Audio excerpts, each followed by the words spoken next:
Hi, I'm Leanne Ely. I'm a nutritionist, a New York Times best-selling author, and some people even say I'm a life coach. I started the Daily Dish Show to share my story, my truth, and my journey to vibrancy, and to inspire others to do the same.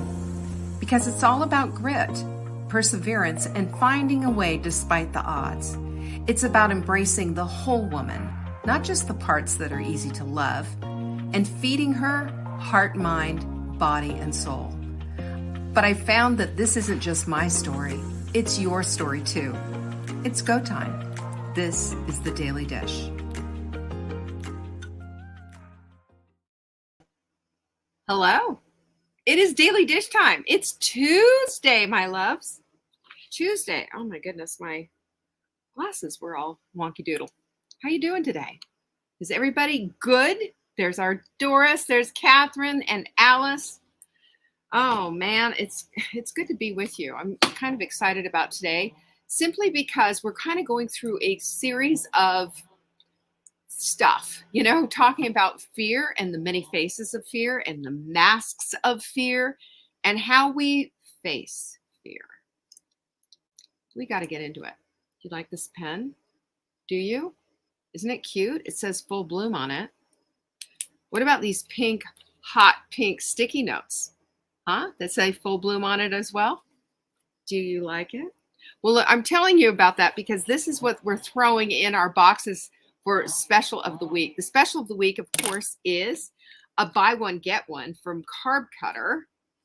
I love this. Would not be without it personally. We use this all the time. When Mark and I go out on Friday nights and we have wine with our friends or whatever, it's in the car so we can have it on the way in the car. It's in my purse so I can always have it. It's on our countertop. So if we decide, hey, let's have some potatoes or rice or something else that's in there, we're going to be taking it because this white bean kidney extract, if you take 3, not 2, according to what the label says, it does the trick. It blocks the carb impact. It's huge, absolutely huge. Anyway, that's our buy one, get one, and we're going to throw in these fun goodies when you get it. Go to savingdinner.com/show. Now, I'm sure you're hearing all that noise in the background. Forgive me. Every single time I come outside and I want to do something and record, guess what's happening? Guess what's happening? Somebody decides it's time to blow or chop or grind things, and here I am. So, you know what? You guys are good, though. You're over it. You don't care. We have the Rising Tide is starting. Here's the workbook for the Rising Tide. This is going to be it's going to be your textbook for the next 3 weeks for those of you who are starting 1 week from today. And by the way, that's a 3-week intensive, 2 hours each time, and just off the chain, great. Can't wait to have you in there doing all the work. Because what you're going to see on the other side of this 12-week goal planning and all this intensive that we're doing at the beginning is your goals completed. Amen? You got to check it out. savingdinner.com/tide. That's where it is. That's what it's all about. We've already got a lot of people in there, and we only have a few seats left. But yes, isn't it great? I mean, there's places for brainstorming. There's some ideas in here. It just makes so much sense. There's our girl Jane, and Martha's in the house apparently too. And how did I miss you? Jackie's here as well. My goodness, my lips are going too fast. There's my problem. Anyway, I'm excited about this, and Amber and I was going to say Michelle. Michelle is my pickleball partner. Sorry about that, Jenny. And Jenny and I we've all got one for our own personal use. So it's good. It's just, I'm excited about this.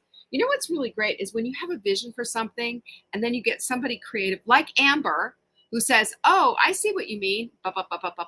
Here's what it is. And then you get it back and you just say, oh my gosh, this is incredible. Of course this is going to help. Of course this is going to be everything. Corliss, hello. So anyway, we're excited about this. And I'll tell you, this is the way to get goals done. This is the way to have people have your back. And this is a community and sisterhood that is just going to be unparalleled. So take a look at that page. If you are, kind of thinking, oh, I'm not so sure, maybe I will, maybe I won't. Let me tell you something. In those 3 weeks, it is jam packed. It is going to light you up. I promise. Plus, you get a one-on-one with me personally. It's just private, you and me on Zoom. Hi, Kathy. And that's everything. We're just going to be, it's going to be really incredible. So I'm really excited about that. Of course, you know about our Etsy shop. That's at savingdinner.com/Etsy. Of course, you know about our free shipping to the lower 48. You spend $300 in our store. There it is, free shipping. And you know why we do that, right? We say thank you because it is an amazing thing when we have this, I want to give back, it's just, that's all there is to it. And this is a way that we can do it. The other thing that I want you to really get into right now is the quote of the week. Oh my gosh, it is total fireball, fireball, fireball. It is. It is. Oh, what we could be if we stopped carrying the remains of who we were. I want you to think about that one. The remains of who you were. You know what? You're a different person than you were a year ago, even 2 years ago, even 6 months ago. You're different. And just thank God for that, right? This is how we learn and evolve and grow and become. And that's, by the way, little hints of vibrancy. Little hints of vibrancy. Are you hearing that really terribly like I am? Do you feel like I'm just surrounded with a bunch of people doing the lawn or something? I'm sorry if that's the case, but here I am. All right, that's all I have, I think, as far as announcements are concerned. Of course, there's the announcements page. I'll tell you that, savingdinner.com/announcements. We'll get there at the end of the thing. But today, Tuesday, oh my gosh, shut up, people. But today we're going to talk about the O in POPs. Remember I told you POPs is what we're looking at as far as fear. What are the 4 factors of fear that we don't even think of as fear? One is procrastination. Boy, did we talk about that yesterday and what we can do about it. O is for overthinking. And girlfriend, do I have some stuff to say about overthinking in a big, big way. In a huge, big way.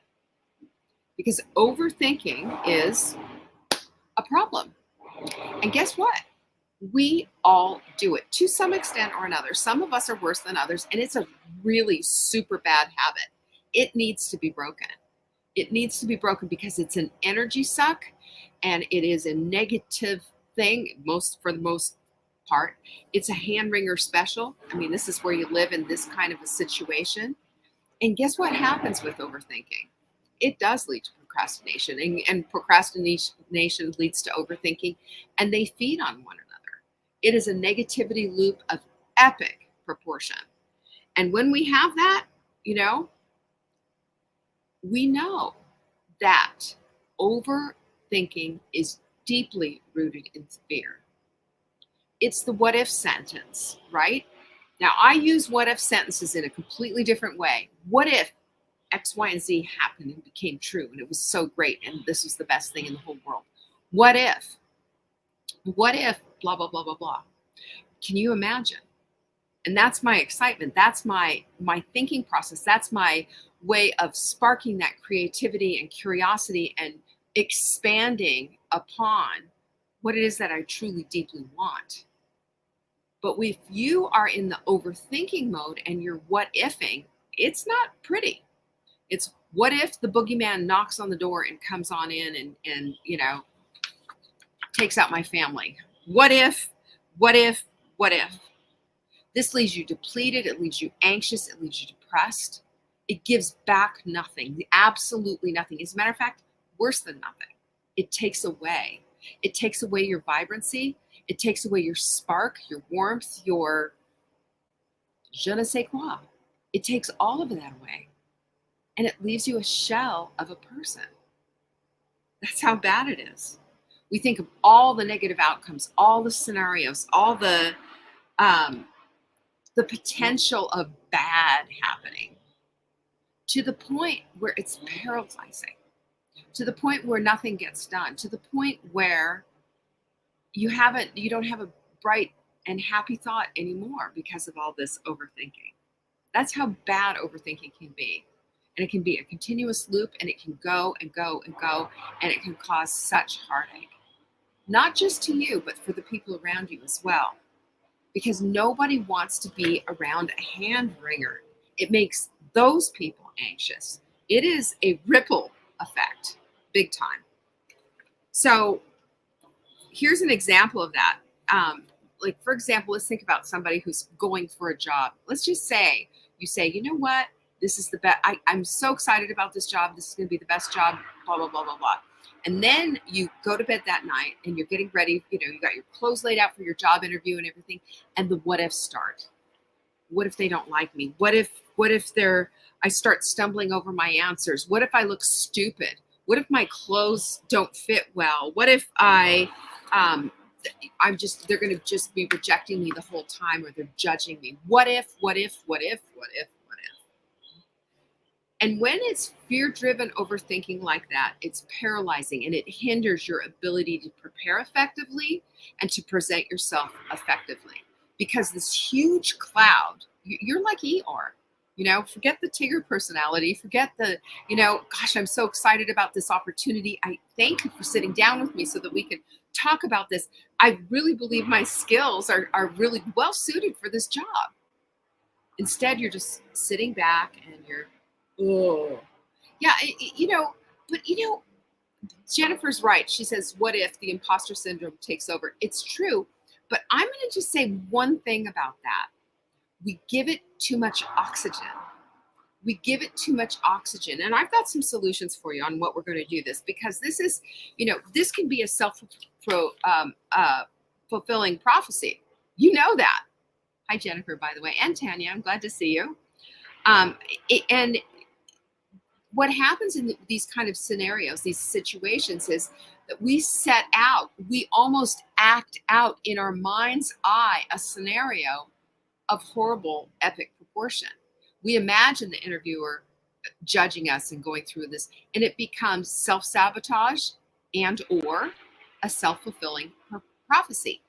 But I want to put something in your brain, a seed. I want to plant this. Do you remember when I told you about the reticular activating system in your brain, that your brain does not know the difference between an imagined scenario and a real scenario?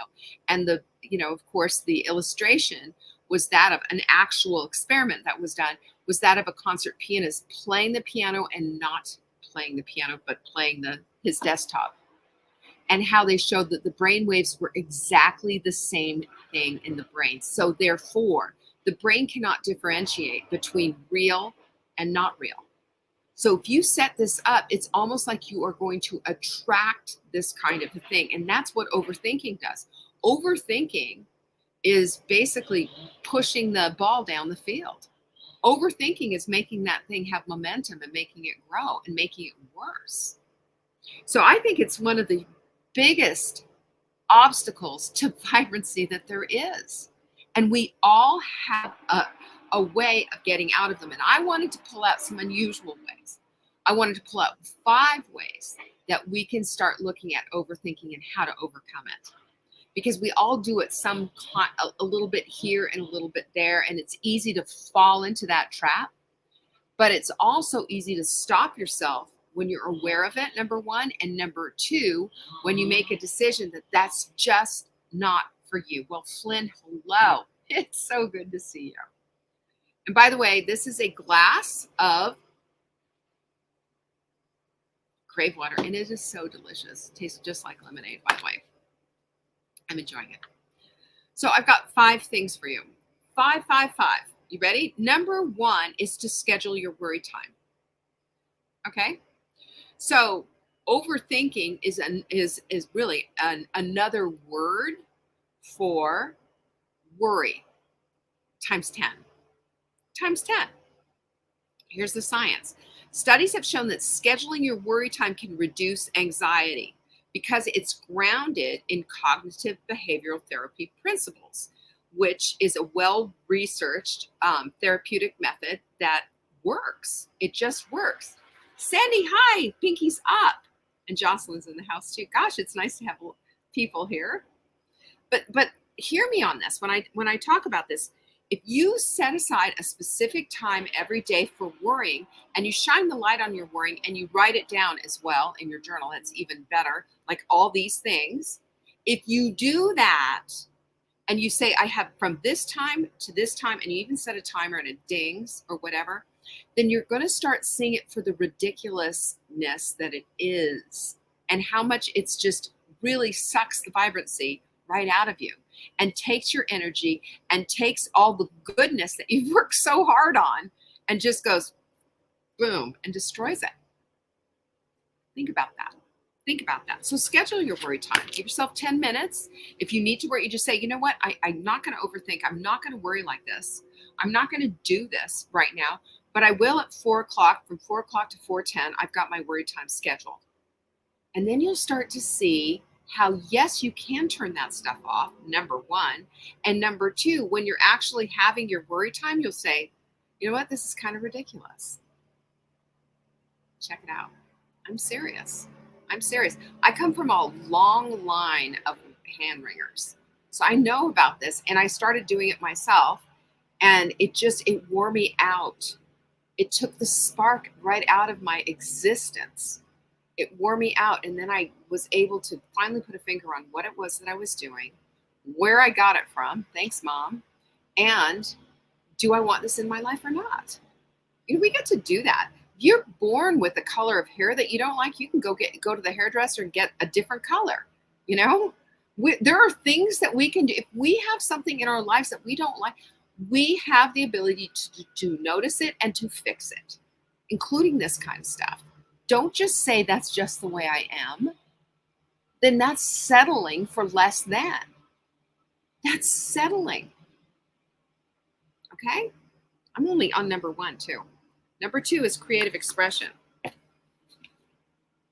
Take that and say, you know what? I'm going to overthink this, over worry, over whatever. Instead, you know what I'm going to do? I'm going to crochet the heck out of these baby booties.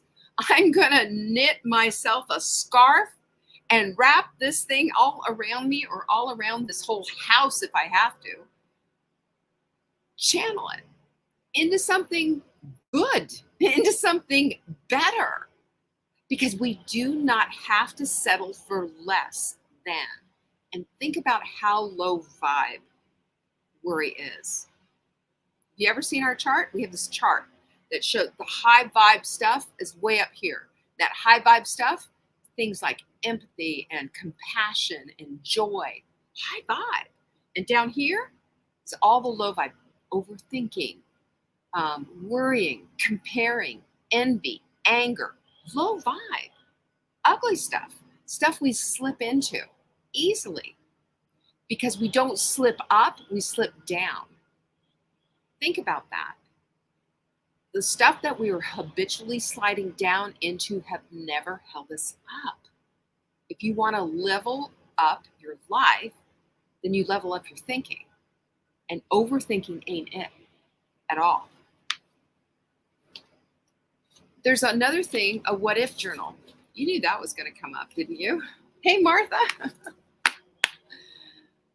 There's a what if journal. This is where you write down all the what if questions that you have, all the what if things that you've maybe scenarioed in your head, and you write them all out. Number 1, to see how ludicrous they are, because usually they are. And number 2, to add a positive what if to it as well. What if the sky were falling and Henny Penny was losing her mind and running around and, blah, blah, blah? What if the sky wasn't falling and Henny Penny was just sitting on her nest and laying an egg like good chickens do? See the difference? You see the contrast there? What if I go into this interview and I decide from there is the minute I sit my butt down in the chair that I'm going to own this interview? What if I decide that this person interviewing me is going to see me for who I am? Is they're going to see me and as a fit in this community? They're going to see all of that. If that's your mindset that you have, instead of all this negative stuff that I just pulled out, just a minute ago, what do you think is going to happen in that interview? Write it out. And by the way, the science again, journaling has been shown to help reduce symptoms of depression and anxiety by organizing your thoughts and facilitating problem solving. This is found in the Advanced Psychiatric Treatment study from 2005. Journaling does that. And if you know one thing, I've spoken about this many, many times, is that inside of our head is a jumbled mess of thoughts, sometimes that we put on repeat and repeat and repeat. But if we write this stuff out, if we clear it out, if we declutter what's between our ears, we'll find ourselves less and less with those kind of debilitating thoughts because we've already problem solved it. We've already written it out. We've already figured out this is ludicrous. Why am I doing this? This doesn't belong here. This is not part of my vibrancy plan, right? We'd start to see the contrast of how this doesn't fit. One of these things is not like the other. Remember that song, Sesame Street? Number 4 is absurdity therapy. Well, that's kind of what we've been doing this whole time. If you take your fear to the utmost extreme, the most absurd conclusion, you know what you're going to do? You're going to make a joke out of it. And you know what that's going to do? It's going to diminish its power. You see this all the time in movies where they've got this big bad villain guy and then somebody starts making a joke about him or putting him down or whatever. You know, Austin Powers is kind of that thing, you know, little mini me and, you know, the finger and all of that.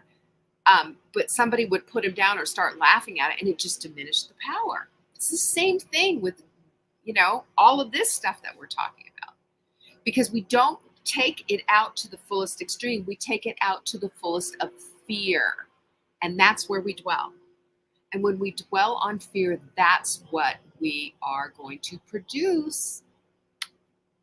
That's how that whole thing works. You know this. You've experienced it. So have I.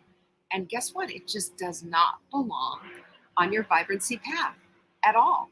It's a weed. It needs to be pulled out. Number 5 is great. And it's just nature therapy. You know what? When in doubt, go for a walk. When in doubt, get out there and do a gratitude walk. Start observing and feeling nature all around you. That's God's expression of beauty. You know, if you appreciate it and go out there and be in it, the Japanese call it forest bathing, by the way, you're going to find yourself feeling just a little bit different. There's studies. Here's a study done in the Journal of Frontiers in Psychology in 2019, and here's what they documented. Spending time in nature can have a positive impact on mental health, reducing tendencies to overthink. Hello. Sometimes we need to go out and take a breath of fresh air, don't we? Sometimes we just need to stop all of it because that overthinking monster will dominate and try to take over and put your amygdala on overdrive. Because who do you think owns the overthinking except your amygdala, right? Remember, it's a primitive part of the brain. This prefrontal cortex, where you do all of your complex thinking and where all of the abstract and serious thinking is done, where you can figure stuff out, that has nothing to do with overthinking. Nothing to do with that. It's back in your brain. So when you understand that overthinking is a manifestation of fear, right? Am I right? Then you can provide insight into this challenging bad habit way more effectively. You employ these strategies, you put these things out, and yeah, they might be a little off the beaten path. I mean, just like, is nature going to solve all of your problems? No. But it's certainly going to bring it down a notch, isn't it? When you look at the absurdity of how overthinking has overwrought you, that's going to help you to see, well, maybe this isn't such a good thing. And when you can understand that overthinking is quite simply a very, very bad habit, it is not just the way you are unless you choose it. Overthinking is a decision. And if you decide to stop, then start using some of these strategies. Schedule your worry time. Do a little creative expression. Do the what if journal. And of course, the absurdity and the nature therapies, both of those, all of those are going to add in and stop this crazy time and put you back in control of your life. I look at overthinking as almost like uncontrollable cravings, right? Uncontrollable cravings, we got the solution. Here's your L-glutamine. This is what you need to do. It'll work. It'll work. Well, with overthinking, we have solutions to that as well. You just got to put them into play. I hope you thought today was helpful. Listen, when you know something and you've done it and this has been a part of your life, well, you get a little excited about it. So Martha says, you're on fire. Well, maybe I am a little on fire, but now I'm smoking a little bit. I'm going to go cool down. And hi, Sue, by the way. I will see you all tomorrow for Wise Women's Wednesday. Yeah? You going to be here? I sure hope so, because tomorrow, let's see, POP, procrastination, overthinking, and oh my goodness, do I even remember what it is? No, I don't. I don't remember what tomorrow is, but you're going to want to be here for it. It's going to be good. Peace be with you. Hey, if you missed any of the announcements, go to savingdinner.com/announcement, because you're going to want to get your Crave Crusher. Oh, wait, no, it's not Crave Crusher. It's Carb Cutter. And you know what else you're going to want to do? Sign up for the Rising Tide. Just saying. Just saying. Love you all. Peace be with you. Bye-bye. Thank you for joining me today. You can find me on TikTok for daily tips to help support your most vibrant life. And remember, you are the author of your own story. Until next time.